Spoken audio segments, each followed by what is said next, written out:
Olá, som sim, som não.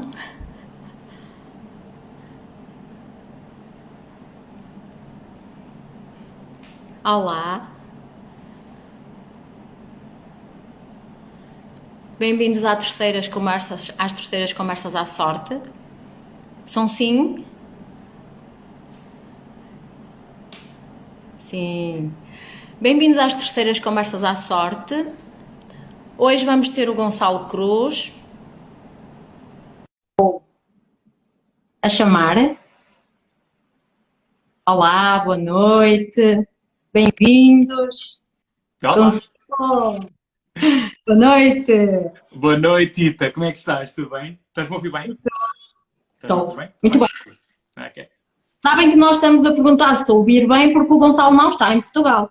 O Gonçalo está na Alemanha. Então Às vezes eu tenho que falar mais alto. Eu tenho que tens que falar falar mais... mais alto, Gonçalo, para chegar aqui. E sabem que se às vezes alguma coisa acontecer faz parte de todo o processo e acaba por ser engraçado, se às vezes eu ficar a falar sozinha, porque num dos diretos do Gonçalo ele deixou-me a falar sozinha de manhã, nos cafés da manhã. Recordas?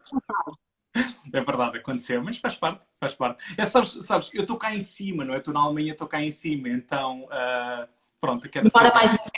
Mas agora vai correr tudo bem, sim.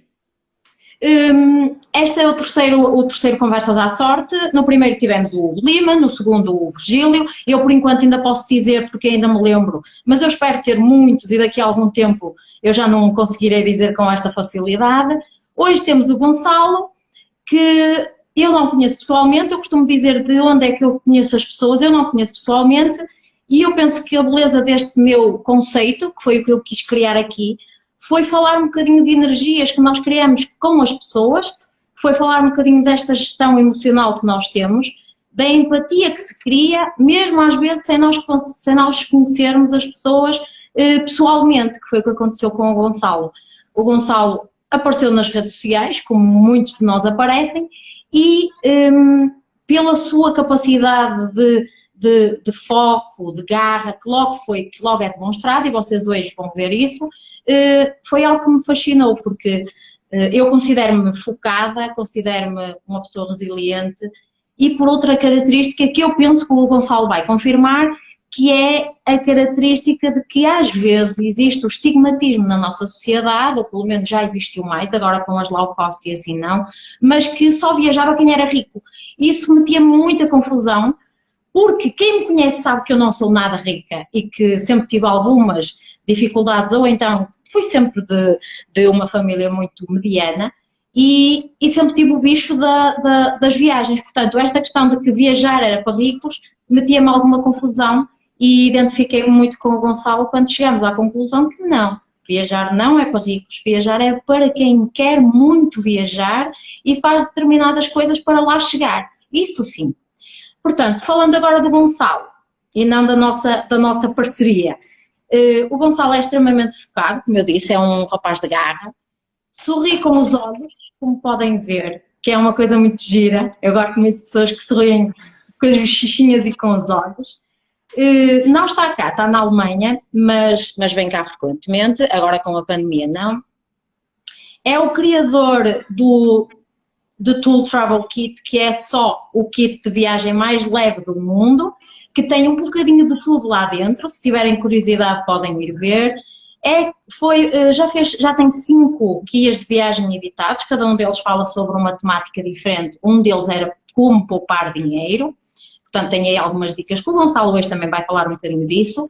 Está a organizar agora um festival que com muito gosto eu vou ser oradora, mas isto não é para falar dos festivais, claro que vocês depois têm curiosidade, eu vou pôr os sites e vocês procuram.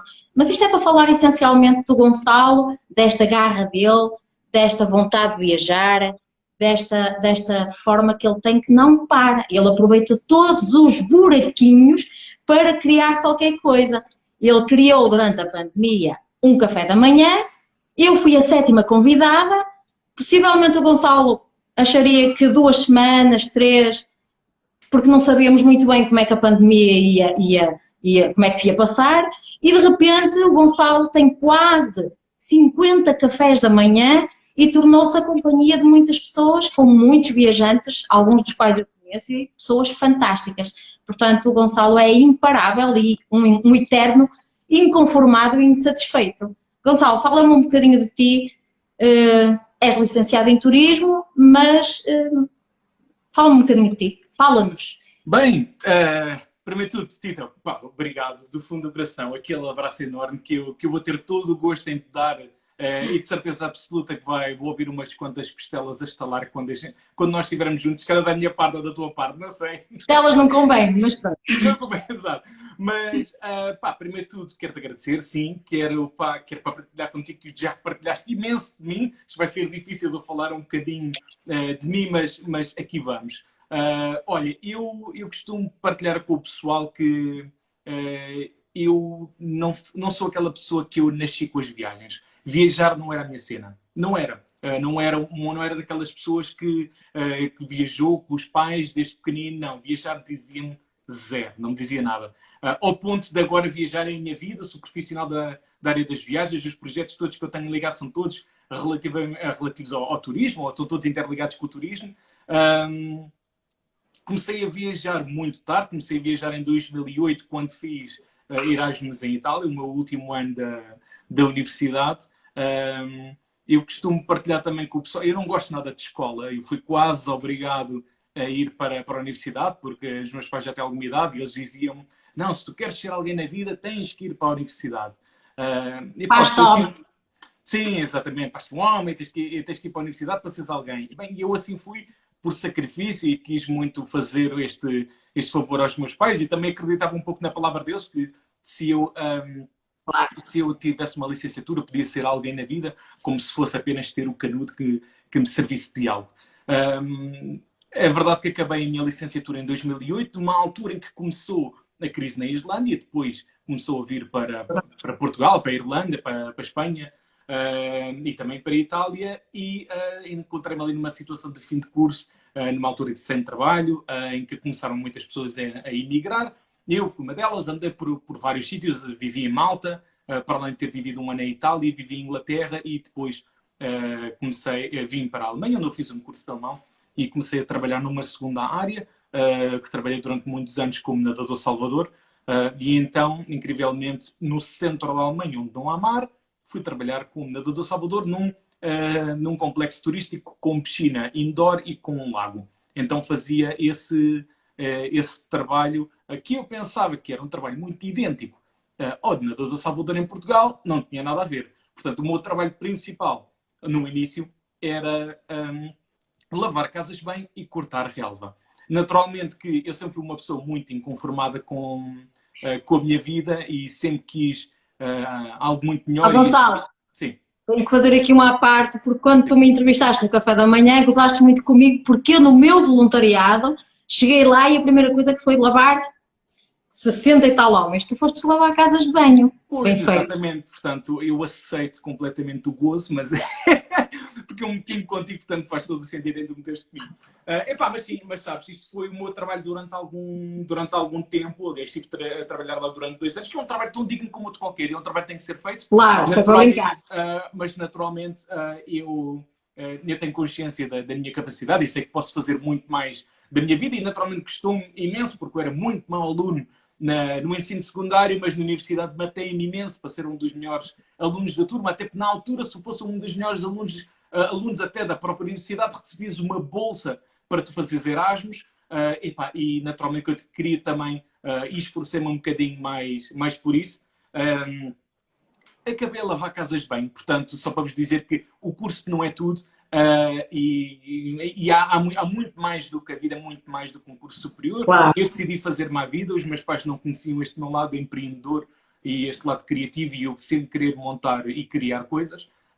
Elas acabaram por surgir com o tempo, às vezes não é quando nós queremos, é quando o destino assim, para assim nos manda, e foi assim. Foi assim que eu decidi depois sair deste trabalho que eu tinha, não estava conformado, e decidi fazer uma volta. Eu disse que tu eras um eterno inconformado. Era um eterno inconformado, exatamente. E depois decidi fazer uma volta ao mundo, 365 dias, Não era intenção serem 365 dias, mas foram. E andei por 15 países. Quis muito fazer a minha volta ao mundo, porque a minha primeira abordagem para mim próprio era: eu queria mudar a minha situação profissional, mas eu não queria fazer uma viagem à procura de trabalho. Eu queria conhecer pessoas. Eu queria conhecer pessoas, queria conhecer os destinos. Eu sabia que com mais pessoas eu me relacionar, maior é a probabilidade das coisas irem aparecendo. Às vezes uma conversa, posso pegar aqui numa coisa, e eu sei que tenho felizmente este lado mais criativo, e posso daqui de uma coisa pensar logo noutra, e então foi assim que eu depois, quando cheguei ao Havaí, nos Estados Unidos, comecei a fazer um curso de gestão de redes sociais, que depois, quando terminei a minha volta ao mundo e quando eu achei, ok, chega, tenho montes de projetos em mente e eu quero começar a pôr isto em prática. Depois trabalhei para a mesma empresa onde eu tinha trabalhado a lavar casas bem, fiz gestão de redes sociais, portanto a vida dá uma grande volta. Entretanto, saí dessa empresa e neste momento trabalho profissionalmente como líder de viagem, faço viagens organizadas em Portugal e no estrangeiro. Criei o kit de viagens mais leve do mundo, da Travel Toolkit. Organizei agora o Minimalist Travel Festival, que se vai realizar em novembro, no dia 7. E tenho uma guest house também em Lisboa, portanto foi uma luta a minha vida toda para ter o que tenho. E naturalmente que as coisas que eu também, se tu deres conta, todos os projetos estão muito ligados ao leve, estão muito ligados ao pouco. E daí eu ter esta componente do minimalismo, que é daquelas palavras que para mim significa imenso. E para quem não sabe o que é isto, o minimalismo, eu queria uma ligação muito forte. Era isso que eu te queria dizer, Gonçalo. Como é que, de onde é que te surgiu esta ideia? De onde é que surgiu esta... Porque isto é um conceito muito amplo. Há pessoas que identificam o minimalismo com arquitetura, há pessoas que identificam o minimalismo com uma forma de estar na vida que não tem nada a ver com viagens, é uma forma de poucos bens materiais. E para ti, porquê é que surgiu este conceito do minimalismo?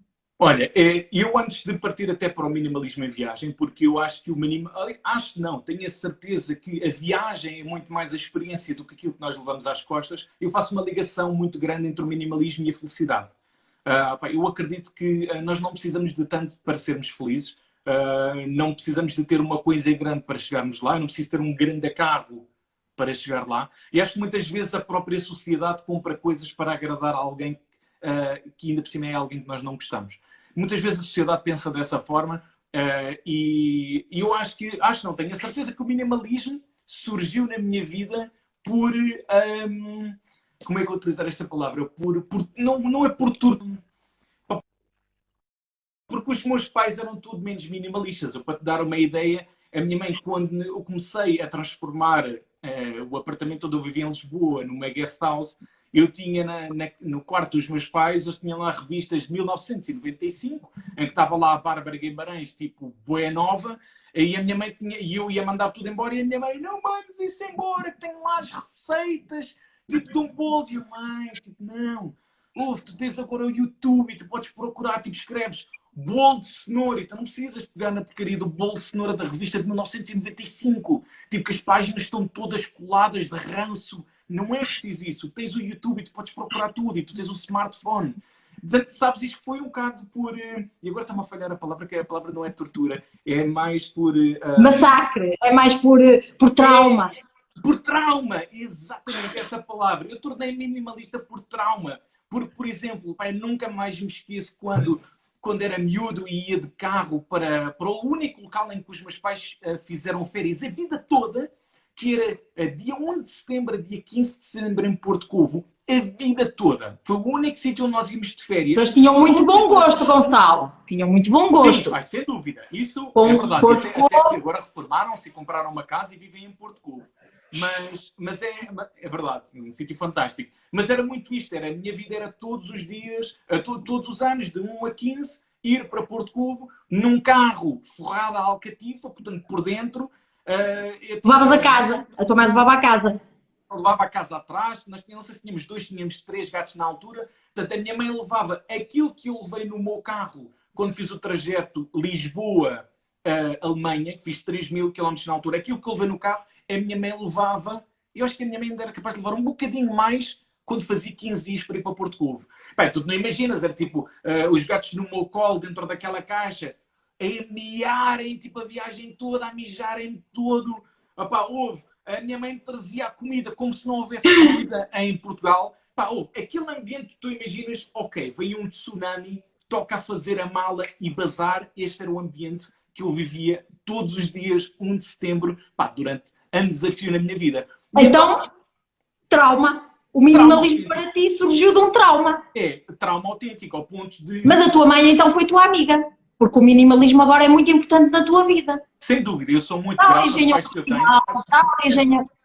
A tua mãe, afinal, esteve lá. Há traumas. Sem dúvida. Eu sou muito grato aos pais que eu tenho. Acho que nós, enquanto filhos, mandamos de vez em quando vir assim com os nossos pais e eles sabem que eu estou na brincadeira. E isto é um facto, isto realmente aconteceu e foi graças a este tipo de trauma que eu comecei a tornar-me uma pessoa mais simples com a vida. Por acaso, eu de vez em quando, por acaso não é o caso, mas eu costumo andar sempre com uma camisola à noite, uma camisola que eu tenho, que eu comprei na Polónia em 2008, estamos em 2020, eu ainda a uso, para te dar uma ideia da quantidade de vezes que eu vou às compras, porque, não me interessa...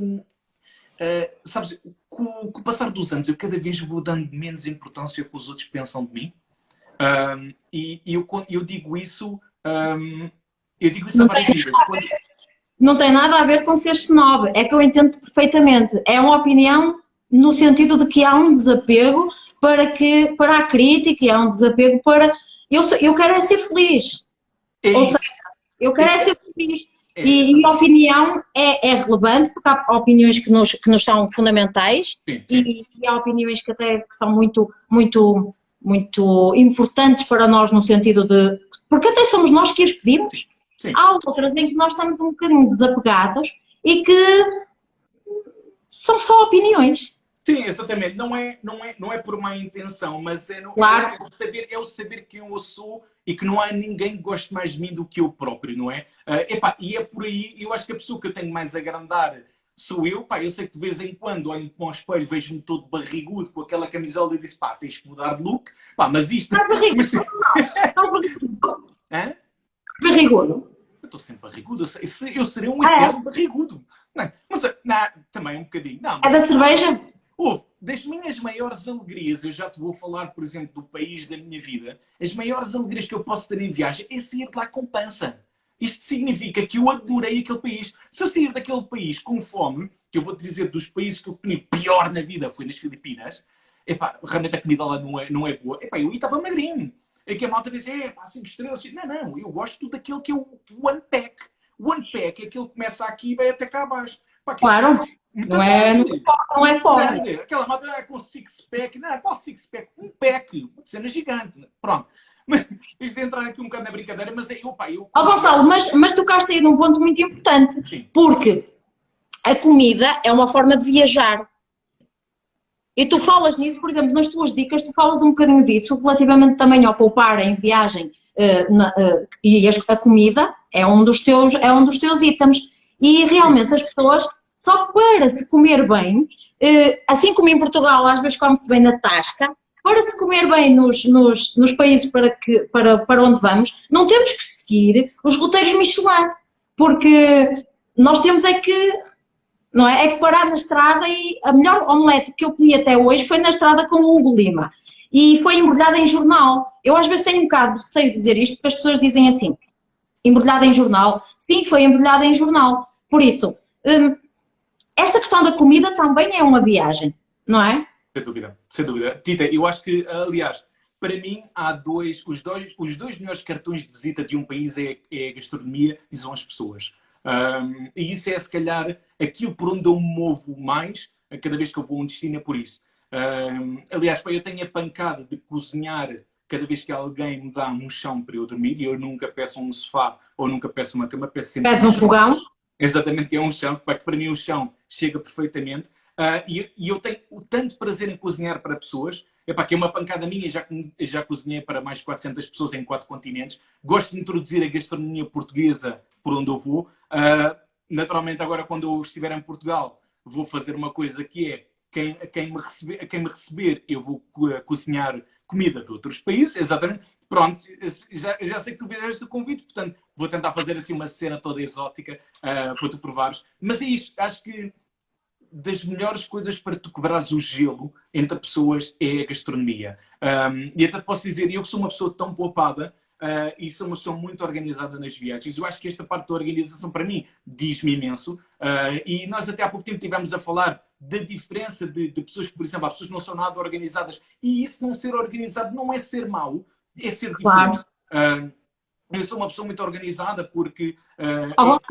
Sim. Sabes porque é que nós falamos da parte do planeamento? Porque tu disseste-me que tu eras extremamente organizado, assim como eras extremamente pontual, que foi uma brincadeira que até falamos relativamente ao horário, e eu te disse que eu não era muito planeada nas viagens.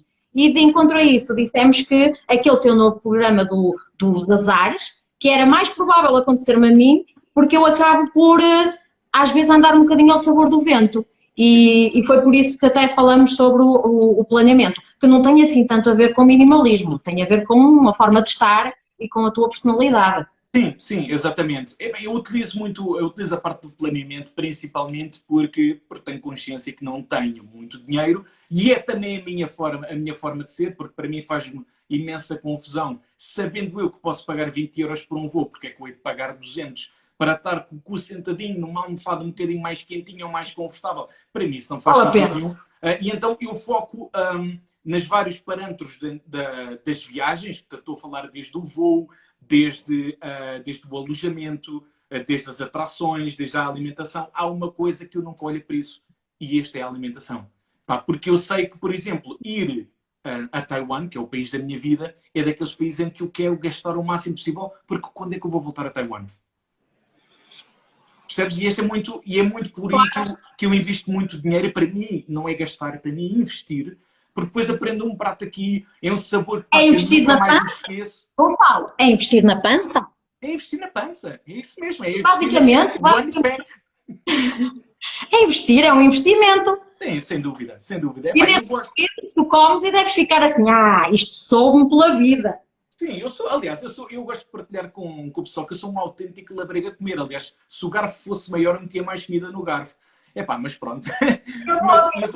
É um prazer que eu tenho a comer, como tu não imaginas. É uma coisa que eu tenho imenso prazer a cozinhar para muitas pessoas. Nunca houve pessoal que já me disse, tu tens que abrir um restaurante. Eu era incapaz de abrir um restaurante. Porque eu tenho uma ligação tão grande com a comida e eu tenho tanto prazer a cozinhar com outras pessoas que eu acho que se eu tornasse isto um negócio eu ia perder a magia toda. E não é por isso que eu tenho negócios e tenho os meus negócios e gosto dos meus produtos, mas eu sou tão ligado a esta parte da alimentação e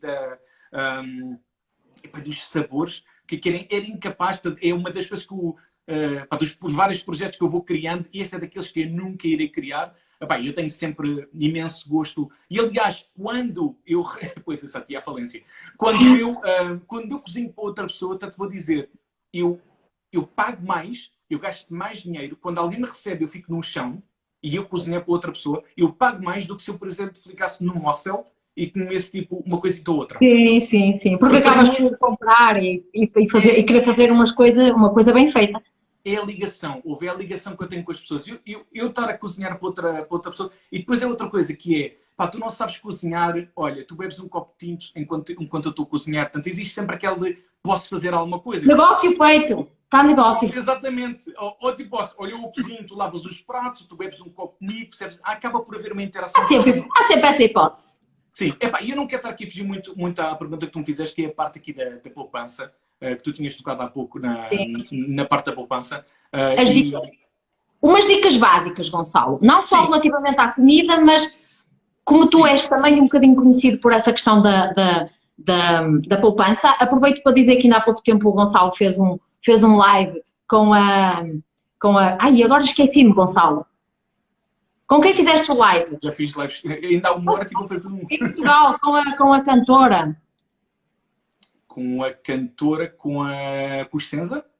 Não, esquece. Depois tu vais-te lembrar e eu também. Com a Mónica Sintra. Com a Mónica Sintra. E a Mónica Sintra disse que era fã do Gonçalo e até era nestas questões da poupança porque estava a aprender imenso com ele. O Gonçalo ensinou aquela técnica da poupança e para chegar ao final de um determinado tempo e ter um valor significativo de dinheiro para... E ela estava... E tudo isso faz todo sentido, porque é aquela questão de que com pouco se faz muito. Sim, olha, Tita, eu não sei se isto começa a ser um bocadinho mentalidade alemã, mas também acredito que tenha a ver um pouco a organização. Das coisas que eu mais gosto de partilhar é a disciplina e o foco. Eu acho que nós nunca vamos conseguir poupar se nós não tivermos o foco e se não tivermos o porquê do que é que nós queremos poupar. Isto é tão simples como água. Eu posso querer muito... é assim, se eu quiser muito fazer uma viagem, eu tenho que começar a pôr em prática uma disciplina, e se eu não tiver muito dinheiro, eu tenho que começar a mudar alguns hábitos. Eu até criei agora um curso que é completamente gratuito e o pessoal pode fazer este curso, que chama-se Como Poupar para Viajar pelo Mundo. Isto tudo surgiu também, novamente, por causa de um trauma, porque eu passei por uma fase muito complicada em 2011, em que eu tinha 3 euros na minha conta bancária e eu não conseguia comprar nada. Tive 2 dias sem comida e tive 2 dias sem comida. E é uma das coisas que eu também não costumo partilhar muito, porque quis, porque eu tenho uns pais e tenho amigos, mas eu percebi que eu tinha que sair daquele buraco sozinho. Foi um buraco onde eu meti, no sentido de não tinha qualquer noção do que é que estava a acontecer com o dinheiro que saía da minha conta bancária, e eu tive que perceber que não, eu já chego de estar sempre a pedir aos meus pais, já chego de ser dependente, eu tenho que sair daqui do buraco, e consegui sair do buraco sozinho. Foram 2 dias, posso dizer, dos dias mais longos da minha vida, em que eu lembro-me de ter bebido água, como tudo à noite, para ir para a cama, sem fome. Mas eu agora digo isto a rir, na altura não teve piada nenhuma, mas eu tive que passar por esta situação sozinho, para perceber que eu tinha que começar o valor do dinheiro, um controle das minhas finanças. E foi assim. Comprei um livro que eu recomendo a toda a gente, chama-se O Meu Primeiro Milhão, do Pedro Quiroga de Carrilho, e numa das páginas do meio ele fala sobre uma coisa que se chama-se mapas de cash flow. E mapas de cash flow é basicamente o que as empresas fazem, mas nós também podemos fazer isto a nível pessoal. Que é basicamente... Nós somos uma empresa, Gonçalo. Nós somos uma empresa. Eu já dizia que nós éramos a nossa maior empresa e por tudo isso não a podíamos deixar ir à falência. Ou seja, esse foco que tu falas, esse propósito, essa alegria de viver, seja ela desta forma ou daquela, é gerir a nossa empresa a todos os níveis. Esse nível que tu estás a dizer económico. Nós somos a melhor empresa. Portanto, nós somos a nossa melhor empresa, exatamente. Então, nós temos que nos cuidar, e era aquele cuidado que eu não estava a ter, por isso é que eu cheguei àquela situação da minha vida, que eu não tinha quase nada e que foram 2 dias à água. E que sim, depois, e fazendo aqui a ligação depois de eu ter lido aquele livro, lido e relido aquele livro, comecei a pôr em prática isto do mapa de cash flow. Portanto, eu cada vez que ia às compras, cada vez que comprava alguma coisa, guardava o recibo, ou fazia, por exemplo, compras com o meu cartão de débito e utilizava ao menos possível o dinheiro, que é para eu depois ir ao meu banco online e tentar perceber o que é que estava aqui a acontecer. E então utilizava um cash flow e punha, por exemplo, entrou isto, o meu salário era isto. Portanto, eu cheguei a ter uma noção completa e total do dinheiro que eu tinha comigo. Desde o dinheiro que eu tinha no bolso ao dinheiro que eu tinha na minha conta bancária. E depois as coisas começaram a crescer. E naturalmente, eu tenho o sonho de viajar e de conhecer o mundo. E eu sabia, eu tenho que realmente começar a mudar aqui alguns hábitos. E um dos hábitos, e que vocês podem ler o livro, por exemplo, o Homem Mais Rico da Babilónia. Vocês podem encontrar isto na net. É verdade. Eu aconselho sempre ao pessoal comprar os livros, mas podem encontrar o livro na net ou o resumo. E o resumo é muito bom. O Homem Mais Rico da Babilónia fala-nos de uma coisa que é, e isto agora especificamente das poupanças, que é o poupar 10% quando nós recebemos o nosso salário. Nós, quando recebemos o nosso salário, que é dividido entre o bruto e o líquido, nós recebemos o nosso salário e vamos supor que nós recebemos no dia 1, o pessoal, quando recebe o salário, vai às compras, faz as compras de alimentação, compras para casa, água, luz e gás, condomínio, telemóvel, e no final do mês, o que sobrar, poupo, seja para o que for, para as viagens, para um carro, seja para o que for. Gonçalo, a maior parte das vezes as pessoas vão começar a dizer que a maior parte, quando chegam ao final do mês, não sobra. Ou às vezes, exatamente, às vezes chegamos ao final do mês e não sobra. Mas isto até estou a ser otimista no caso de chegar ao final do mês e até termos algum dinheiro. Portanto, aquilo que o Homem Mais Rico da Babilónia fala é exatamente quando nós recebermos o nosso salário, no dia em que nós recebemos o nosso salário, criarmos um automatismo. Este é um livro muito antigo, não fala deste processo, mas hoje em dia, que nós temos os bancos online e podemos ter um controle das nossas finanças através do nosso banco, nós podemos criar um automatismo e dizer, por exemplo, se eu recebo 700 euros por mês, vou tirar 10%, nem mais, nem menos, 10% do meu salário e vai para uma conta à parte. E eu gosto desta estratégia porquê? Porque tu habituas-te a viver com 630 euros. E a pessoa pode dizer, pois, mas eu não me imagino. Não, imagina que tu levaste uma ripada do teu chefe e tu agora recebes menos 10% do teu salário. E eu tenho a certeza que a maior parte do pessoal vai arranjar forma de sobreviver, ou arranjar um novo trabalho, ou começar a fazer certas coisas que vão fazer toda a diferença, não só a curto prazo, como a longo prazo, que é, por exemplo, não ir às compras com fome, fazer uma lista das compras cada vez que nós vamos às compras, ir às compras com pressa, ou seja, e não andar a magicar todos os corredores, porque depois vamos começar a comprar coisas que realmente... Passear no supermercado, não é?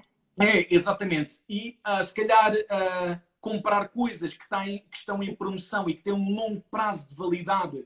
Porque essas coisas, por exemplo, de vez em quando existe compras 2 pacotes de massa e recebes 3. A massa tem um prazo de validade enorme. Portanto, claro, se eu vou precisar da massa e se eu vou consumir, o que é que eu não hei de comprar um bocadinho mais? Isto pode fazer a diferença. Se eu for às compras 4 vezes por mês, pode fazer a diferença que se calhar ao fim de 2 meses, em vez de ir 8, vou 7.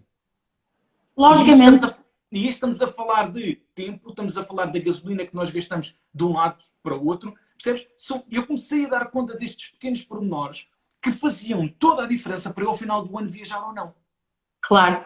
Tão simples como isso. Gonçalo, e agora aproveito para, relativamente àquilo que tu disseste logo no início desta conversa, que foi passar de 700 para 630, e que algumas pessoas que realmente dizem logo, mas eu não consigo.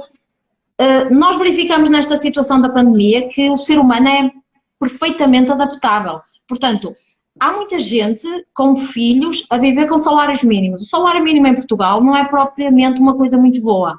Portanto, se há pessoas que conseguem viver com o salário mínimo e com filhos, também há pessoas que conseguiriam reduzir 70 euros. Tem tudo a ver com hábitos, tem a ver com prioridades. Claro. Eu gosto isto tudo para fazer a ligação da parte da disciplina, que é nós queremos uma disciplina, e eu sei que no primeiro mês vou ter 70 euros, no segundo vou ter 140, no terceiro vou ter 210, e eu sei que chega ali ao final do ano e tenho 270 ou 230 euros, algo assim do género. E vai adorar. E vai adorar. Olha a peça poupança. E sem dares conta. Porque há pessoal que pode me dizer assim, Gonçalo, sim, mas eu se poupar ao final do mês, se eu deixar isto até ao final do mês, eu se calhar até pouco mais do que 70 euros, vamos supor. Exato. Mas eu quero não é tão certo. Mas eu quero que tu crias esta disciplina. E a ideia é esta. A ideia é muito mais do que o dinheiro, é tu crias esta disciplina. Que é, por exemplo, como partilho uma das estratégias de poupança, que eu acho brutal, e eu aconselho toda a gente a fazer isto. E vocês, malta, vou-vos dizer... as 38 pessoas que nos estão a assistir agora, vocês vão amar esta estratégia, que é, isto está para qualquer carteira e é simplesmente genial. Imaginem que vocês têm aquele milheiro lá em casa, aquele milheiro cheio de pó, vocês de vez em quando metem lá uma moeda, já nem metem. Vocês pegam nesse milheiro e existe uma listinha que vocês podem encontrar no Pinterest. Existe no Pinterest, se vocês procurarem, por exemplo, 1 cent at a time, por exemplo, a procurar em inglês, ou 1 cêntimo a mais do que no dia anterior, que é o nome desta estratégia. E o que é que vocês fazem? Pegam numa listinha, nessa listinha que tem os 365 dias do ano, e cada dia, ao lado de cada dia, está, por exemplo, 0,01. No segundo dia, 0,02. O que é isto? No primeiro dia, eu vou colocar 1 cêntimo no milheiro. No segundo dia, 2 cêntimos. No terceiro dia, 3 cêntimos. E por aí adiante. Eu sei que quando chegar ao último dia do ano, estou a poupar... Naquele dia, 3,65 €. No final do ano... exatamente, aí o milheiro. No final do ano, vocês vão ter exatamente 667,95 €. Epá, isto é muito mais do que eu saber exatamente quanto dinheiro é que eu vou ter no milheiro. É esta disciplina que eu vou criar. Esta disciplina de eu poupar todos os dias. Pego na minha listinha, meto na minha mesa de cabeceira ou no meu frigorífico um ímã, pego numa cantinha todos os dias 1 cêntimo. Bem. E a malta pode agora perguntar, tipo, não era muito mais fácil tu chegasse ali e metesses 20 euros? Não. Porque a ideia não é essa. A ideia é nós criarmos esta tal disciplina de poupança. É chegarmos ali e colocarmos tipo 1 cêntimo a mais. no segundo dia. E se vocês tiverem filhos, incentivar a fazer, por exemplo, até podem fazer esta estratégia para os miúdos. Vocês agora, isto agora viajar com crianças é muito complicado. Façam aqui tipo uma estratégia de poupança para os miúdos. E tenham ali um milhãozinho de estás a dizer, essa dica que estás a dizer tem muito mais é muito mais do que uma dica, como tu estás a referir, porque não é o pegar nos 20 euros e meter, porque isso seria muito fácil e realmente, aparentemente, seria quase, iria dar no mesmo, mas não. Essa rotina que tu estás a tentar a falar, esses hábitos, eles depois transportam-se para outras áreas da nossa vida. E é com isso que nós vamos realmente poupar, viver melhor, porque depois aquilo que tu estavas a dizer da ida ao supermercado, se eu não for com fome, isto não se vai traduzir só em termos financeiros, vai-se traduzir em termos financeiros da gasolina, mas também em termos de saúde. Porque eu quando vou ao supermercado com fome, eu como porcaria, não é? Portanto, a saúde também está aí presente, os hábitos, as rotinas, isto em termos emocionais traduz em tudo. Tita, e repara que a maior parte dos supermercados, a nível estratégico, o primeiro corredor é dos doces e dos folhados. Porquê? Porque é isso mesmo, é o que as pessoas, é para saciar a fome logo no início. E à beira das caixas estão chocolates. Não percebi. À beira das caixas, para pagar, estão chocolates. Pois, exatamente, ou as pastilhas elásticas, portanto existe, está tudo muito bem pensado. E não é mau, quer dizer, não é mau, é um negócio que é assim. Em termos de marketing, está muito bem estruturado. Em termos de marketing está fantástico. Agora, compete-nos a nós fazer parte desse esquema ou não. Fazer boas escolhas. Compete-nos a nós fazer boas escolhas. É, exatamente, compete-nos a nós fazer boas escolhas. Olha, por exemplo, eu falar em escolha, vou falar aqui também de um processo de poupança que eu faço muitas vezes e que isto faz toda a diferença para quem viaja, que é desde o tempo em que nós saímos de casa e irmos para o aeroporto, com 2 horas de antecedência para fazermos o check-in, aquela parte de segurança e tudo mais. O voo que nós vamos apanhar, que é pelo menos 1 hora, depende do outro voo. O momento em que nós saímos do aeroporto até irmos ao hotel ou até irmos encontrar... Nós estamos aqui a falar de um período tão grande de tempo, okay, em que vai-nos criar uma coisa que é a fome. Claro. O que eu costumo fazer antes de ir para o aeroporto é a mesma coisa que eu faço quando vou para o supermercado, é comer. Como bem antes de ir para o aeroporto e levo a minha garrafa d'água. Levo a minha garrafa d'água, quando chego ao aeroporto, pego na minha garrafa d'água, despejo a água e outra coisa, na minha mochila já tenho uma sandocha. Nunca vai haver um sítio onde vos vão dizer não pode levar uma sandes. Tanga. Depende do sítio. Bem, não é nunca. Existem sítios, por exemplo, eu fiz do Havaí para a Austrália e disseram ao meu amigo, você pode voar com a maçã, não pode entrar no país com a maçã. Ok? Por questões de... Eu também não vou entrar na Bolívia com questões ambientais e tudo mais. E tudo bem. Mas o décimo, você pode viajar com a maçã, não pode entrar no país e você vai logo ver à entrada, não pode entrar com especiarias, nem com maçãs. Sim, isso é verdade. Agora, ninguém nos vai dizer que não pode levar maçãs. Eu levo sempre a minha sandocha. Levo a minha sandocha comigo, levo a minha garrafa com água, bebo água antes de embarcar e depois faço outra coisa. Depois de passar a segurança, despejo a água, porque não posso viajar com mais do que 100 mililitros. Quando passar a segurança, vão ver chafarizes ou vão ver casas de banho que têm água potável, que é a mesma água que nós bebemos. Eu volto a encher a minha garrafinha e de repente estou no avião com a minha sandocha e com uma garrafa de água cheia. Isto parece que não, mas se vocês comprarem uma garrafa de água, por exemplo, na Ryanair, vocês vão pagar 4 euros pela garrafa de água. E às vezes, isto tudo para dizer uma coisa que é, às vezes nós estamos num destino e vemos aquele restaurante e queremos mesmo ir e nós não vamos às vezes porque foi um bocadinho caro. Mas se eu se calhar tivesse evitado de gastar aqueles pequenos euros que eu gastei, ia fazer a diferença com que eu se calhar tivesse a melhor refeição da minha vida. Percebe? E eu dou tanta importância ao longo prazo, ou a pensar, tipo, não o dinheiro que eu posso poupar agora, mas o dinheiro que eu posso poupar no final do ano. Porquê? Isto tudo porque eu também faço os tais mapas de cash flow. Tenho uma noção das finanças, como é que está a evoluir as minhas finanças, ou como é que está a evoluir o meu ativo e o meu passivo. E então dá para eu perceber no final do ano se foi um ano bom ou se foi um ano mau. Muito bem. Tem sido bons, Gonçalo? Tem sido bons? Felizmente tem sido bom. Agora veio a pandemia e eu que trabalho na área do turismo. Não foi bom, mas continuo aqui com um sorriso. E eu costumo dizer que a melhor coisa que eu posso ter é isto. É quando eu abro o frigorífico e tem comida, é das maiores alegrias que eu posso ter. Muito. Tens papel higiênico? Tens papel higiênico? tenho papel higiênico, não tenho com fartura, tenho o suficiente para um rabo, portanto, mas Pronto. é o suficiente, sim. É o suficiente. Ó Gonçalo, olha, nós somos minimalistas, portanto não nos vamos perder hoje, faltam mais ou menos 20 minutos. Nesses 20 minutos, eu queria que tu me dissesses algumas coisas que podem ser respondidas de uma forma mais rápida. Qual foi, até hoje, o país que tu mais gostaste? Taiwan. Taiwan. Taiwan.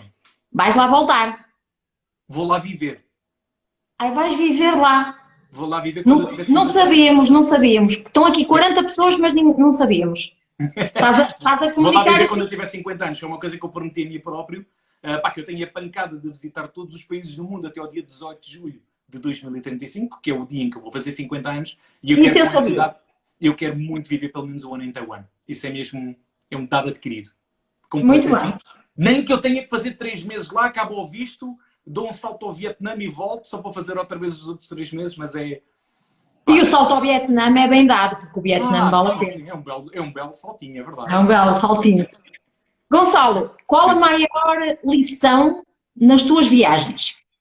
Lição, podes considerar a lição o que tu quiseres, mas lição de vida, se é que tu, como tu dizes que as tuas viagens são, basicamente, o mais importante são as pessoas, se calhar a maior lição até veio delas. Exatamente, a maior lição veio das pessoas. Olha, a maior lição, se eu pudesse responder à tua pergunta numa palavra, eu dizia gratidão. Essa é a maior lição que eu possa ter tido das minhas viagens e daquilo que eu tenho vivido, é gratidão. Gratidão das pessoas que eu conheci, gratidão daquilo que eu já vivi, gratidão por eu ter sempre comida no frigorífico, eu dou bué de valor a isso. E a maior parte das pessoas às vezes não dá valor a algo que é tão básico, mas isto também naturalmente vem de histórias, vem de coisas que eu já vivi, ou ao ponto de eu ter conhecido, por exemplo, uma família no Camboja, em que o diretor da escola para onde eu estava a dar aulas de inglês, não só naquela escola, mas também num templo para monges, para pequenos monges, e ele me ter falado que aquela família ganhava $25 por mês, estamos a falar de cerca de 22 euros por mês, em que eles tinham uma galinha que os ovos que eles utilizavam vendiam no mercado para comprar sementes e para continuarem com o seu processo de sobrevivência, e eles terem mostrado a casa deles com poucos dentes, com um sorriso enorme, começas a pensar boa na vida. Tens o telemóvel eu tinha na altura um telemóvel, um Xiaomi, que me ia custar 200 euros na Malásia, e começas a fazer de conta de quantos 200 euros são quantos meses da vida destas pessoas. Uma porcaria tipo pequenina que eu tinha no bolso. Começas a pensar bué na vida quando este tipo de histórias te aparecem. Por isso é que eu aconselho sempre as pessoas a viajar, porque, e ainda mais para sítios para locais do terceiro mundo. Em que nós Lamento informar-te, mas viajar não vai trazer isso a quem não souber o que é gratidão. Sim, exato. Não vai, mas Pode ajudar.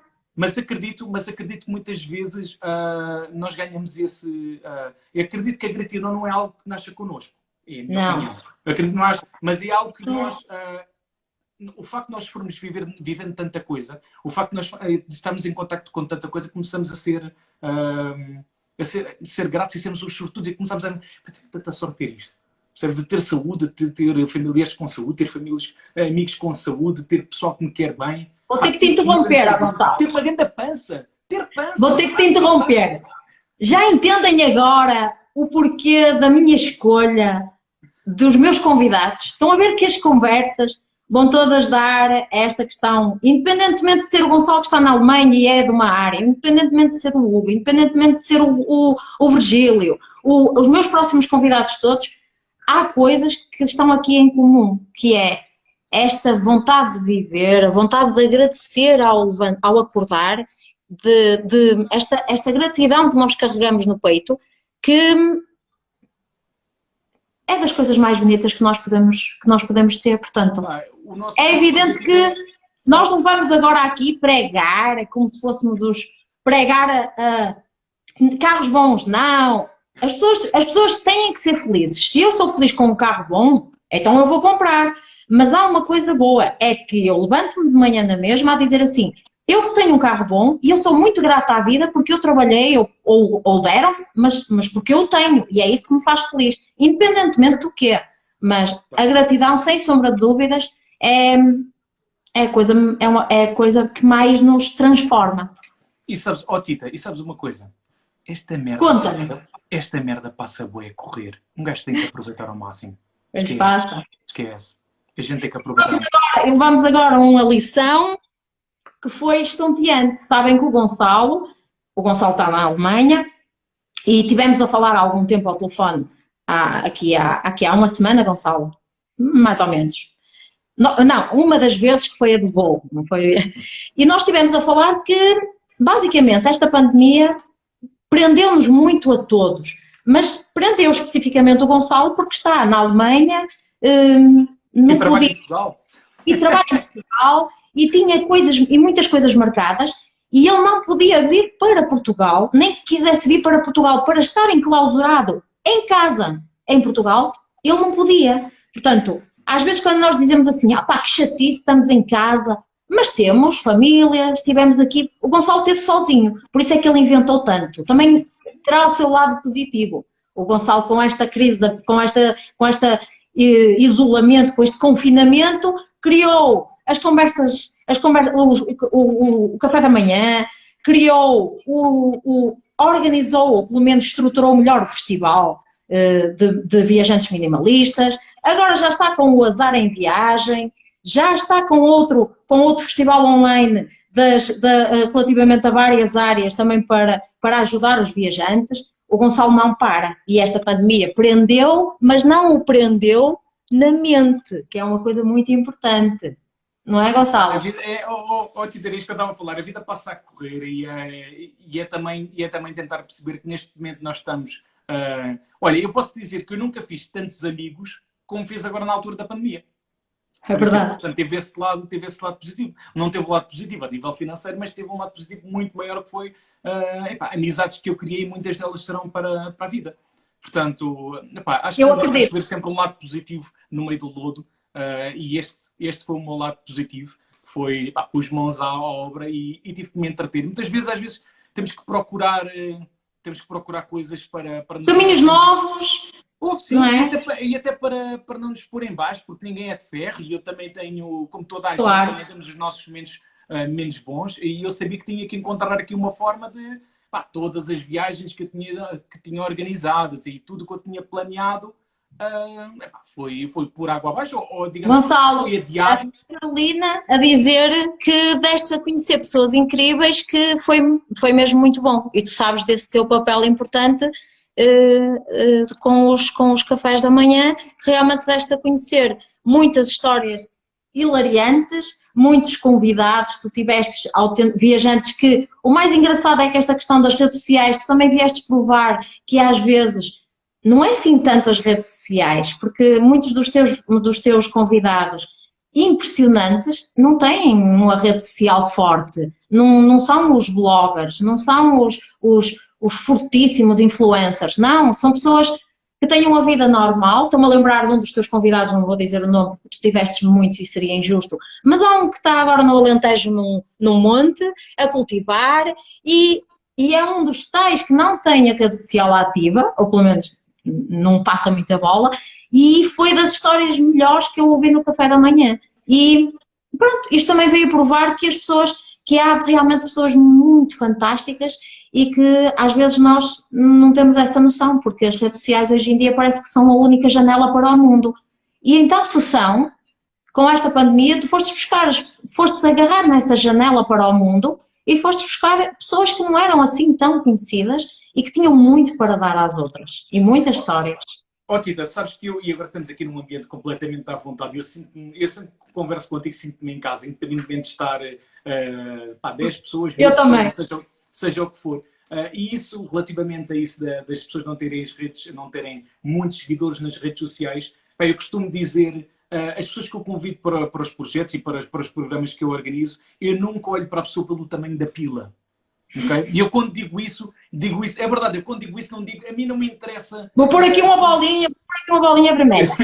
Mas a mim não me interessa muito se aquela pessoa tem muitos seguidores ou não. Olha, por exemplo, eu vou-te dar um exemplo de uma pessoa, eu acho que ela até é capaz de estar aqui a ouvir este direto, que é o Tiago Armigo. O Tiago Armigo não liga muito às redes sociais, estamos a falar de um homem que já visitou mais de 130 países, que eu cada vez que eu ouço, fico completamente colado ao ecrã e E é isto, acho que as pessoas são muito mais do que as redes sociais, cada pessoa tem a sua história, naturalmente que existe uma logística, existe um trabalho por trás de cada programa que eu organizo, que eu gosto de sempre ter um bocadinho de conversa com cada pessoa, para também a conhecer um bocadinho, porque muitas delas eu não as conheço, e é preciso este papel também de tentar perceber quem é o próximo para ver se conseguem encaixar no tipo de programa que eu estou a fazer. Claro. Mas é muito isso. Aliás, nunca hei de ligar às redes sociais e A números. seguidores, porque assim, o facto daquela pessoa ter muitos seguidores não significa que seja uma boa comunicadora. Eu tenho amigos que têm montes de seguidores, fazem um trabalho fantástico em nível de fotografia, em nível de escrita, mas abrem a boca e não sabem dizer 3 vezes a mention. E isto não faz sentido no tipo de Ó Gonçalo, números altos só na conta bancária. É, exato. Olha a felicidade. Epá, mas é muito isso. Isto tudo para fazer a ligação, que eu acho que o importante para mim não é... para mim e para toda a gente. O que nós queremos é ter pessoas que sejam boas comunicadores, pessoas que nos ponham cá em cima. Que nos abracem. Exatamente. Pessoas que nos abracem, mesmo que estejam longe. Epá, nós nunca sabemos, muitas vezes, e muitas pessoas que estiveram a assistir ao café da manhã em viagem, ou ao azar em viagem, nós nunca sabemos qual é que é aquela pessoa que nos pode tocar. E às vezes há muita gente que está em casa, fechada, que nunca viajou, e se calhar aquela pessoa pode dar ali o toque para é desta que eu vou começar a fazer. Até porque cada pessoa pode tocar o coração de uma ou outra. Uma pelo voluntariado, outra pela experiência na Bolívia, e eu sempre sonhei, outra pelas dicas que aconteceu na África, outra pela fotografia, outra... As pessoas têm diferentes gostos, diferentes sensibilidades. E então, eu posso tocar por um assunto, tu podes tocar por outro. Ou seja, os teus cafés da manhã foram tão criativos e tão inovadores e com pessoas tão diferentes que, com certeza, tocaste toda a gente. Porque, realmente, as pessoas eram completamente de áreas diversas e com personalidades completamente diferentes. Portanto, eu acho que é aí que está o segredo de... As pessoas vão tocar, mas é preciso ser... eu não posso querer tocar toda a gente, até porque nós sabemos que nós não podemos agradar a toda a gente. Ainda bem que é assim. E ainda bem que é assim, claro, não é? Tu também, como disseste há bocado, também não estás muito preocupado com essa questão. Por isso é que tu fazes as coisas bem.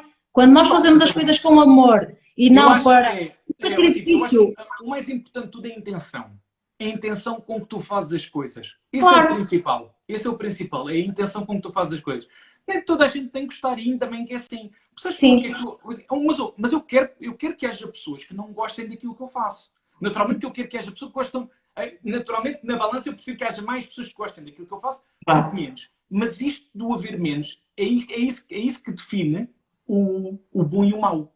Porque se fosse tudo igual, tu não conseguiste definir isso. Claro, Ou não mas isso é conseguiste dar o valor. na vida. Os dias piores são os que te fazem catapultar para a mudança, para a criatividade que tu estavas a falar. É isso que é, não é? Isso são os degraus fundamentais de dias piores. Portanto, olha, e a crítica, se não for destrutiva, a crítica é a melhor coisa que nós podemos receber para crescermos. Claro que sim. Que a malta me diga, Gonçalo, isto aqui, podias ter feito aqui de outra forma, que se calhar, eu ouço. Sim. Exatamente. Eu concordo. Tirar e utilizar para os meus próximos conceitos. Crítica construtiva, eu acho bem. Perfeição não existe, e acho que o nosso objetivo é, pelo menos o foco é sempre tentar atingi-la, sabendo nós nunca lá vamos chegar. Olha, é como o minimalismo, é um processo. Eu, quando comecei a viajar, a minha primeira mala, cabia eu, tu, o teu gato, era uma mala enorme. Mas é um processo. Com o passar dos tempos, vamos começando a viajar. A mim foi igual. Eu acho que não precisa assim de tanto. Exatamente. Gonçalo, sim, estamos mesmo a finalizar e eu queria te perguntar duas coisas. Uma que eu acho que tu não vais conseguir contar porque nós temos pouco tempo e era um azar, só se tu disseste que foste mordido por um cão, assim muito rápido. Sim, o facto de eu ser muito organizado não é por aí, mas sei que o facto de eu seres muito organizado a probabilidade de te acontecer menos azares é maior. Menos azares. Mas realmente aconteceu-me no Camboja, em que, para resumir, assim, de uma forma muito pequena, porque nós não temos muito tempo, foi basicamente, estava numa ilha no Camboja, fui mordido por um cão, tive que sair daquela ilha quando já não haviam barcos, encontrei um regimento militar e que eles disseram, meu amigo, isso não há problema nenhum, você precisa de 2 bagaços. Deram-me 2 bagaços, eu fui todo grogue para o barco, cheguei ao outro lado, tive que fazer 13 horas de viagem, 80 km em 13 horas de viagem. Bem, muitas peripécias pelo meio. Cheguei ao hospital num caminhão de mangas em que eu estava cá no topo, de repente começou a chover imenso, fiquei todo molhado, eu proteger o meu computador com mais 2 vietnamitas com uns sacos de plástico para eu não molhar. Pá, foi uma história tipo... Mas correu tudo bem. Mas correu tudo bem, tive que levar a vacina da raiva em 3 países diferentes. Estou cá para contar a história, portanto, no final, a sorte prevaleceu. Gonçalo, a última pergunta. O que é que mais te desafia? Ui, boa pergunta. O que é que mais me desafia? Epá, eu acho que o desafio é uma coisa completa, é diária. Sabes que, eu acho que, primeiro de tudo, nós não precisamos de muito para ser felizes. E eu acho que não é o dinheiro, não é a quantidade de dinheiro que te torna feliz. Naturalmente que tu pôres um projeto em prática e alguém consumir o teu projeto, para mim é dos maiores desafios conseguidos que eu posso ter. Porque significa que aquilo que eu realizei, houve pessoas que apreciaram e decidiram retirar parte do seu dinheiro para adquirir um determinado serviço ou produto. Isso para mim é o desafio e é o tentar ajudar o próximo o mais possível, seja de que forma for. Eu não sei muito da vida, eu costumo dizer a maior parte do pessoal que eu sou burro em 98% das coisas, mas sou muito bom em 2%. Epá, eu tento então partilhar os 2%, que é, neste caso, as viagens, então tento dar o máximo possível de mim nas viagens e partilhar tudo. Se todos fossem muito bons em 2% e com esses 2% fizessem da questão de ajudar os outros, o mundo seria um lugar bem melhor. Sim, acredito que sim. Eu acredito que a pessoa faz a sua função. Hoje eu tenho uma vontade grande de estar em frente a uma câmara e gosto muito das redes sociais porque é um mundo em que nós podemos aprender imenso. Mas eu quero acreditar e por este espírito positivo eu quero acreditar que cada um já faz muito de si. Por exemplo, quando eu fiz... Só 2%, não é? Sou 2%, exatamente. No 98% sou bué da mal, mas nos 2%... É quase como ao cêntimo no mealheiro. Exatamente. Grão a grão... O que eu digo? Grão a grão enche a galinha ao papo. Ora, nem mais. Gonçalo, algum sonho, assim muito imediato? O sonho está presente todos os dias, visitar todos os países no mundo até ao dia 18 de julho de 2035. Esse é o meu maior desafio de vida. Todos os dias. Quantos já visitaste, Gonçalo? 52. Eu estou-te a ganhar, neste momento. 3. Exatamente. Sabes que é o maior desafio que eu tenho para mim próprio.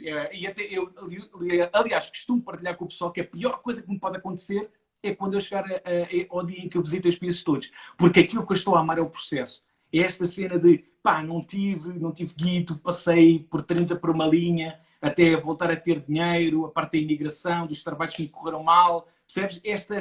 Esta escalada toda, não é? É a mesma coisa que alguém que visita o Everest.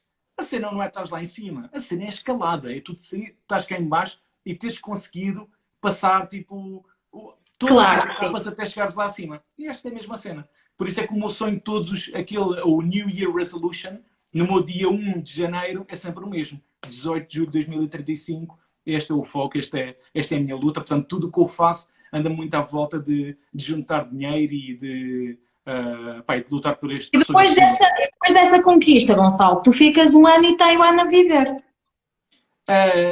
Eu tenho 34, ainda falta algum tempo e nós vivemos num mundo em que a velocidade é tão grande e aparecem sempre tantas coisas novas que eu nunca sei o que é que realmente tem estes 2 sonhos grandes. Esta luta que eu faço desde 2010, que é conhecer cada cultura, não colocar o carimbo, mas conhecer cada cultura. E é este visitar a Taiwan. Mas, olha, nunca pensei em organizar um festival, nunca pensei em ser host de um programa de viagens e as coisas às vezes aparecem assim. E cá estamos. Gonçalo, estamos mesmo quase a terminar, acho eu. Falta um minuto, acho. Faltará? Tens aí? Falta um minuto. Olha, antes de mais, um abração enorme antes que isto desligue. Obrigado por... Não desligue. Eu acho que acho que costuma avisar aqui. Mas sim, muito obrigada eu a ti. Muito obrigada a quem nos esteve a ver. Agora eu acho que vocês percebem porque é que eu escolho. Eu já acho que já me repeti. Agora sim, faltam 30 segundos. Eu acho que já me repeti, mas é esta energia que eu sinto nas pessoas e efetivamente o Gonçalo vai estar na minha vida, eu tenho quase a certeza para sempre. Nós às vezes não conseguimos explicar muito e nós os dois temos alguma coisa muito parecida que são os valores, que também nós não tocamos aqui, mas também é muito importante. Gonçalo, um beijinho. Tudo Beijinho bom. para todos.